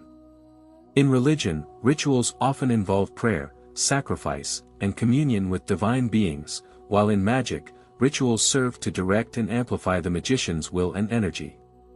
Lévi explains that symbols are the language of the divine. Both magic and religion use symbols to communicate with the higher realms of existence. For example, the cross in Christianity, the Star of David in Judaism, and the pentagram in magical traditions all represent deeper spiritual truths and serve as conduits for divine power. These symbols are not just decorative or ornamental, they carry powerful energies that align the practitioner with the forces they seek to invoke. Magical rituals often involve the use of specific symbols, such as pentagrams, hexagrams, and sigils, to direct energy and create a connection with divine forces. Similarly, religious rituals use symbols like holy texts, sacred objects, and divine names to establish a relationship with the divine. Both magic and religion view these symbols as sacred tools that open gateways to higher realms. The magician as a priest. Lévi argues that the true magician is, in many respects, a priest. A priest is someone who serves as an intermediary between the human and divine realms, performing rituals to invoke the divine and assist others on their spiritual path. Similarly, the magician uses their knowledge of the divine laws of nature to navigate the spiritual realms, directing their will to achieve specific results and facilitating their own spiritual evolution. The magician, like a priest, must maintain purity of heart and intention, always seeking to serve the divine and work for the greater good. Magic is not a selfish pursuit of power but a path of spiritual enlightenment and transformation. Just as a priest is called to serve the divine and guide others in their faith, the magician is called to use their knowledge and abilities to bring about positive change in the world. Lévi emphasizes that the magician's work is sacred, and they must approach it with the same reverence and humility as a priest would approach their religious duties. The magician must be a humble servant of the divine, seeking to align their will with the greater cosmic order. The potential dangers of magic. While magic is a powerful and transformative tool, Lévi warns of the dangers of using it for selfish or destructive purposes. Magic is not a means to achieve material gain or power over others. When practiced with ego-driven motives, it can lead to negative consequences, both for the magician and those around them. Lévi compares the misuse of magic to the fall from grace in religious traditions. Just as a religious practitioner who acts out of pride and selfishness can fall into spiritual corruption, a magician who seeks power for personal gain can become consumed by their desires, losing sight of the divine purpose of their work. The magician who uses magic for selfish or harmful purposes risks damaging their own soul and facing spiritual ruin. Thus, magic must be practiced with care, humility, and a deep sense of responsibility. The magician is entrusted with great power and must use it wisely, always in alignment with the higher spiritual laws of the universe. Lévi concludes by affirming that both magic and religion are paths to the same ultimate truth. Magic is not opposed to religion but complements it. While religion provides the framework of faith, devotion, and submission to divine will. Magic provides the knowledge, tools, and practices needed to engage directly with the forces of the universe and transform the self. Both paths ultimately lead to the same goal, spiritual enlightenment and the realization of the divine within. Magic and religion are two sides of the same coin, and when practiced with wisdom and integrity, they can guide humanity toward a deeper understanding of the universe and its creator. In the end, the magician is not seeking personal power, but divine wisdom. Magic, when aligned with the divine will, becomes a sacred tool for spiritual growth and the evolution of humanity as a whole. It is a path of service to the greater good, a means of awakening to the divine truth that lies within us all. Chapter 14, The Moral and Ethical Foundations of Magic. The ethical responsibility of the magician. In this chapter, Eliphas Lévi addresses the moral and ethical dimensions of magic. He emphasizes that, while magic offers great power, it also brings with it significant responsibility. The magician is not just an individual seeking personal transformation or mastery over the forces of nature, they are also a member of a larger spiritual community, and their actions must align with moral principles that promote the greater good. Lévi suggests that the true magician is deeply aware of the consequences of their actions. Magic is not about using supernatural forces to gain power over others or manipulate the world for selfish purposes. It is about serving the divine order, understanding the natural laws that govern the universe, and working in harmony with those laws. The magician must have a deep commitment to the welfare of others and to the well-being of the world, and they must use their knowledge and abilities to promote justice, compassion, and balance. The magician's primary duty is to act in accordance with the will of the divine. They must be guided by spiritual wisdom, rather than ego or personal ambition, and they must always strive to align their intentions with the higher purpose of the universe. Magic, when practiced with the right intentions, can lead to profound spiritual transformation and the realization of one's divine potential. But when used for selfish or harmful purposes, magic can lead to spiritual corruption and negative consequences, both for the magician and for those they interact with. The law of cause and effect. Lévi discusses the law of cause and effect, a central concept in both magic and ethics. According to this law, every action has a corresponding reaction, and every intention sets in motion a chain of events. The magician who acts with pure and benevolent intentions will set in motion positive effects, while the magician who acts out of greed, hatred, or malice will inevitably create negative consequences for themselves and others. This law is often referred to as the law of karma in Eastern spiritual traditions, but it is also present in Western occult thought. Lévi stresses that the magician must always be mindful of the intentions behind their actions.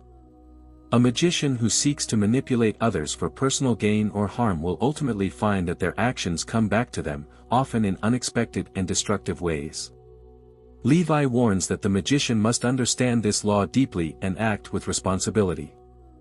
The forces of the universe are powerful, and even the smallest action can have far-reaching consequences. The magician must, therefore, act with humility, integrity, and wisdom, knowing that they are part of a larger cosmic system where everything is interconnected. The inner purification of the magician. One of the key elements in Lévi's teachings on magic is the idea of inner purification. Before a magician can hope to wield magical power effectively and ethically, they must purify themselves of any negative influences, such as selfishness, pride, and ignorance. Magic, in its highest form, is a means of self-transformation, and the magician must first transform their own inner world before they can hope to influence the outer world. Lévi speaks of the importance of spiritual discipline and self-mastery in the magician's work. A magician who has not mastered their own desires, emotions, and impulses is unlikely to be successful in their magical practice. In fact, such a person may even be more vulnerable to the darker aspects of magic, which can lead to negative consequences. The magician must cultivate virtues such as humility, patience, compassion, and self-control in order to become a true adept in the magical arts. The process of inner purification involves a series of spiritual practices designed to purify the body, mind, and spirit. These practices may include meditation, prayer, fasting, and ritual, all of which help the magician refine their inner nature and attune themselves to the higher spiritual realms. The magician must also work to overcome any internal conflicts or negative tendencies, such as fear, doubt, or greed, that may impede their spiritual progress. The magician's role in society. Lévi asserts that the magician is not meant to isolate themselves from society, but rather to be an active and conscious participant in the world. The true magician understands that they are part of a larger spiritual community and that their actions affect not only themselves but also those around them. Therefore, the magician must strive to be a positive influence in the world, using their knowledge and abilities to help others and contribute to the betterment of society. The magician's role is to be a spiritual leader, guiding others along the path of enlightenment and self-discovery. However, this leadership must be exercised with great care and responsibility. The magician must never use their powers to manipulate, control, or harm others. Instead, they must work to uplift humanity, sharing their wisdom and insights in a way that benefits everyone. Lévi stresses that the magician should seek to inspire others through their own example. The true magician does not seek fame or recognition for their work, they work quietly and humbly, letting their actions speak for themselves. They must lead by example, showing others the path of virtue and wisdom, and demonstrating that the practice of magic is ultimately a path of spiritual growth and moral integrity. The importance of love and compassion. At the heart of Lévi's teachings is the idea that love and compassion are the most important virtues for the magician to cultivate. These virtues are the foundation of the magician's ethical practice, and they form the basis for all true magical work. Magic that is driven by love, love for the divine, love for humanity, and love for oneself, is magic that is aligned with the highest spiritual laws of the universe. Lévi explains that love is the most powerful force in the universe, the energy that unites all beings and holds the cosmos together. The magician who acts with love in their heart is able to channel the most potent and transformative energies. Love is the force that brings balance to the world, heals divisions, and fosters harmony between individuals and communities. The magician who practices with love will naturally seek to heal the world, bring peace to those in conflict, and guide others toward spiritual awakening. They will use their magical powers to uplift, protect, and assist others, never seeking to harm or control. By cultivating love and compassion, the magician not only transforms their own life but also contributes to the spiritual evolution of humanity as a whole. The dangers of ego and selfishness. Finally, Lévi warns against the dangers of ego and selfishness in magical practice. The magician who is motivated by personal ambition, pride, or a desire for power over others will find that their magic becomes tainted and ineffective. Magic that is driven by ego is ultimately destructive, both for the magician and for those they seek to influence. The true magician must transcend the ego and learn to act from a place of humility and selflessness.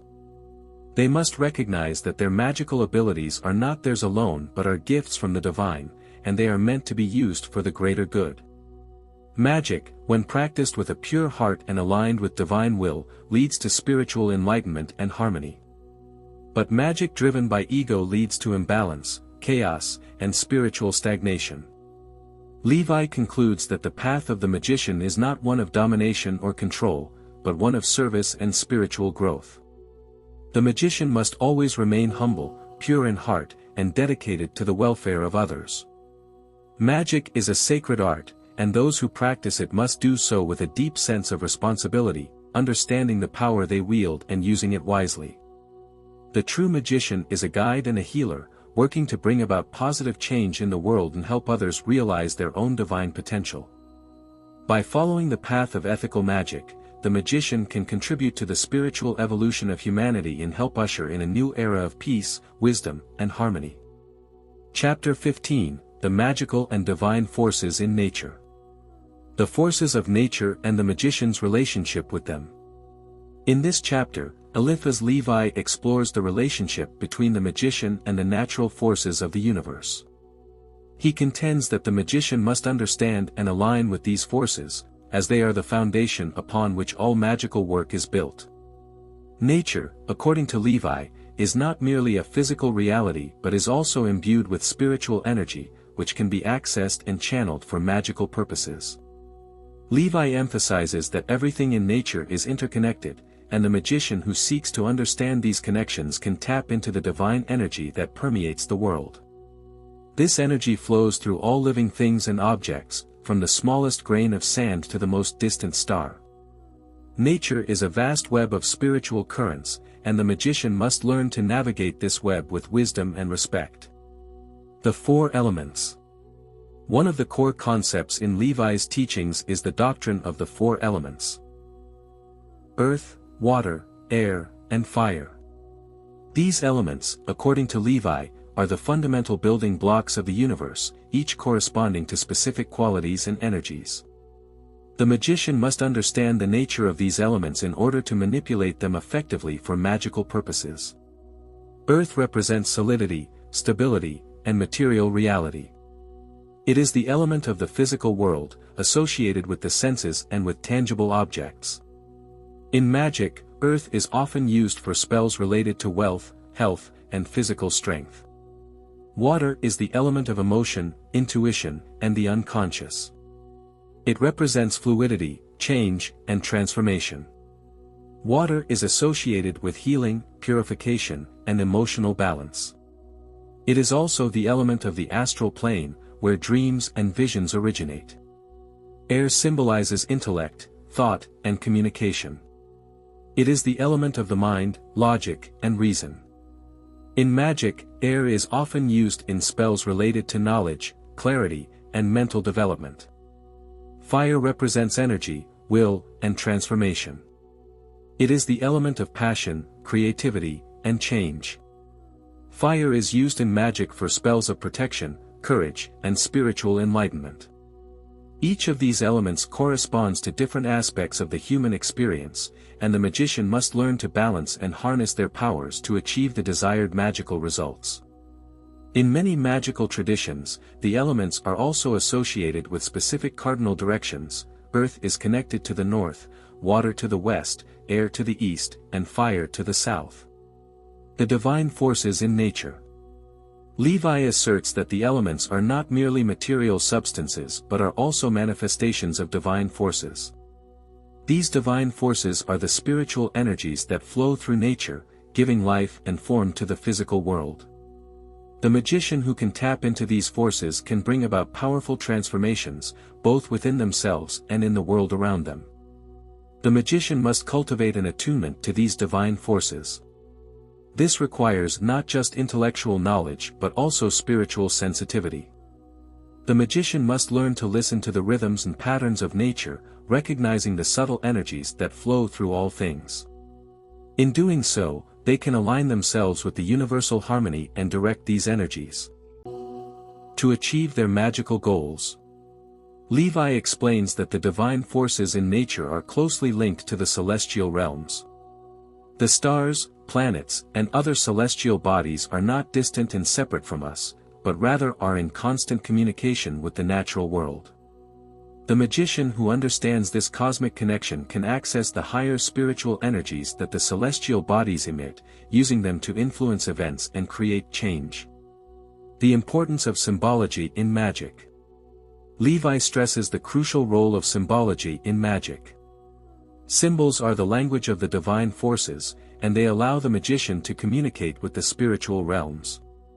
Just as language is used to express ideas in the material world, symbols are used to express spiritual truths and to invoke specific energies.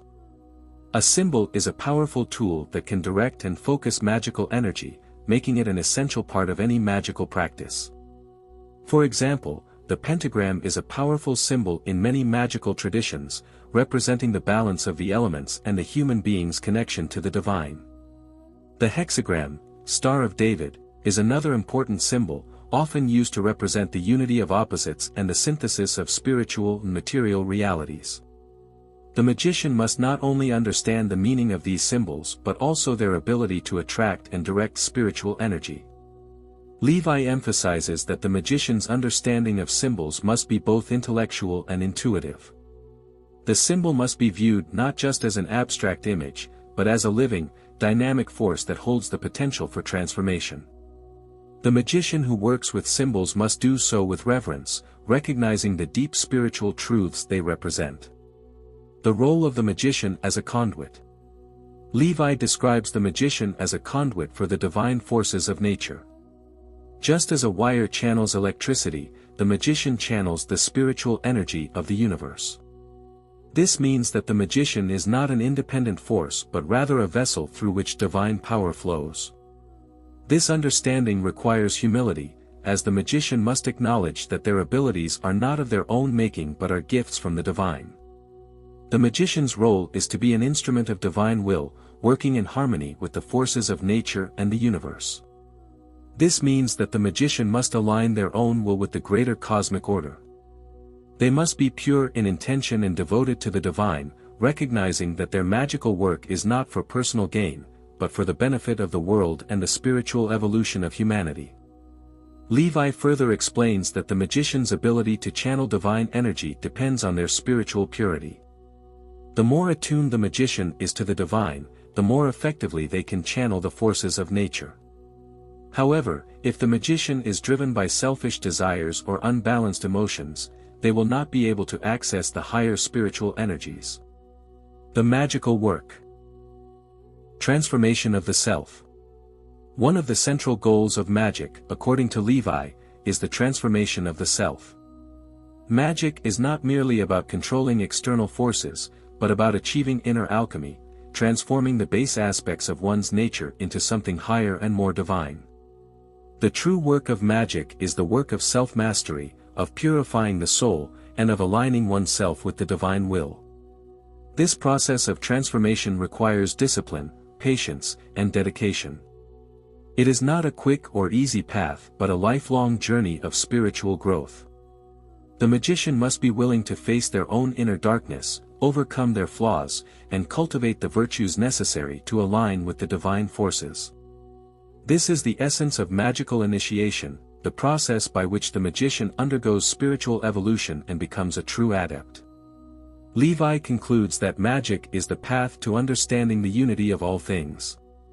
By working with the divine forces in nature, the magician comes to understand that everything is interconnected, each element, each symbol, each force in the universe is part of a greater whole. The magician who recognizes this unity can work in harmony with the forces of nature, achieving balance and transformation both within themselves and in the world around them. At its core, magic is the art of recognizing and aligning with the divine unity that underlies all of existence. It is a path of spiritual awakening and personal transformation, one that leads the magician to a deeper understanding of the universe and their place within it. By tapping into the forces of nature and working in alignment with the divine, the magician can bring about profound change and contribute to the spiritual evolution of humanity. Chapter 16, The Magical Instruments and Their Use. The Tools of the Magician. In this chapter, Lévi delves into the magical instruments that the magician uses to facilitate their work. These tools are not merely physical objects, but represent powerful symbols and conduits through which the magician channels divine forces. By using these instruments, the magician can direct energy, invoke spirits, and effect change in the material and spiritual worlds. Each tool has a specific purpose and corresponds to particular spiritual or elemental forces. Lévi stresses that the magician must understand the symbolic meaning of each instrument and how it relates to the forces of nature and the cosmos. The tools are not magical in themselves, they are powerful because they are charged with spiritual intent and used with the right understanding. The wand, the symbol of the will. The wand is one of the most important magical tools. It symbolizes the magician's will and their ability to direct spiritual energy. The wand is often associated with the element of fire and the direction of south, both of which are linked to energy, transformation, and action. The wand is used to focus and direct the magician's will, whether in rituals, spells, or meditations. When the magician holds the wand, they are symbolically asserting their control over the spiritual forces they are working with. The wand is not just a physical object, but a spiritual extension of the magician's own inner power. The wand must be used with care and precision. It is a tool of concentration, and its effectiveness depends on the clarity of the magician's intent. The wand can be used to invoke, command, or banish energies, but it must always be wielded with discipline and respect. The sword, the symbol of the mind and discernment. The sword is another key magical instrument. It symbolizes the mind and the power of discernment. The sword represents intellect, the ability to cut through illusions, and the clarity to see the truth. The sword is also a weapon of protection, often used in rituals to ward off negative forces or energies. The sword corresponds to the element of air, the realm of thought and intellect. Just as air moves freely and is ever-changing, so too is the sword a tool for mental agility and sharpness. In the hands of the magician, the sword cuts through confusion, revealing hidden truths and clearing the path for spiritual progress. Lévi notes that the sword is not used aggressively but with precise intention. It is a tool for the defense of truth, and the magician must use it to protect themselves and others from the forces of darkness and illusion. The sword, when used correctly, can help the magician maintain clarity of thought and purpose. The cup, the symbol of the emotions and the subconscious. The cup, or chalice, represents the element of water and symbolizes the emotions, the unconscious mind, and intuition.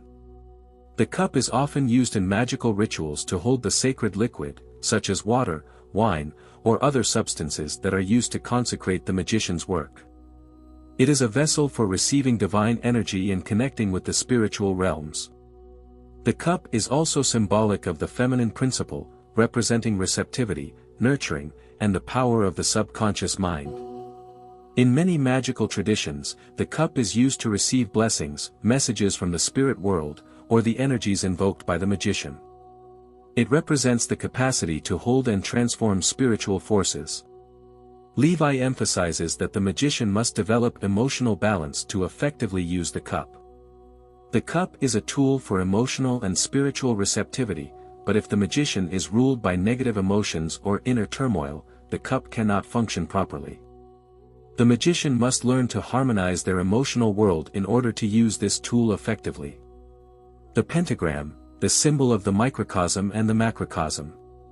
The pentagram, a five-pointed star, is one of the most significant symbols in Western esotericism. It represents the union of the human being, the microcosm, with the universe, the macrocosm. Each point of the pentagram corresponds to an element: earth, water, air, fire, and spirit, and the symbol as a whole represents the harmonious balance between these elements. Lévi explains that the pentagram is often used in rituals and spells to invoke the spiritual forces of the five elements and to create balance and harmony in the magician's life. The pentagram is a protective symbol, often drawn to ward off evil spirits or negative energies. It is a tool of spiritual defense and empowerment, representing the magician's ability to control and balance the forces of nature. When used correctly, the pentagram is an extremely potent magical tool. It allows the magician to connect with the divine energies that govern the universe and to bring those energies into their own life. The pentagram also symbolizes the soul's ascent toward divine enlightenment and spiritual liberation. The talisman, the symbol of personal power and protection. A talisman is an object that is consecrated and imbued with magical power to provide protection, attract good fortune, or amplify specific energies. Talismans can take many forms, from jewelry to stones, amulets, or even personal objects like a lock of hair or a written prayer.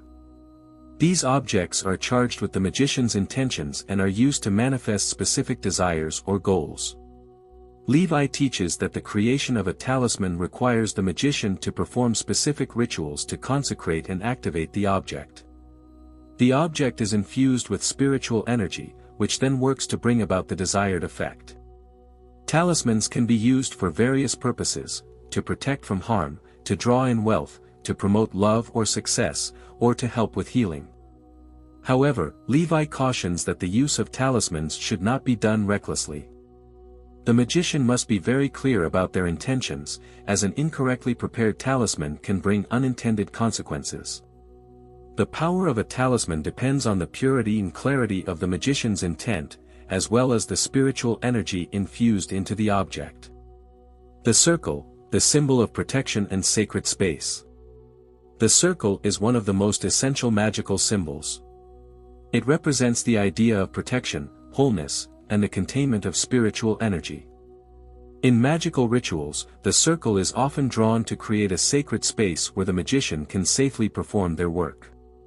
The circle serves as a boundary, protecting the magician from negative forces and keeping the magical energy contained within the circle's confines.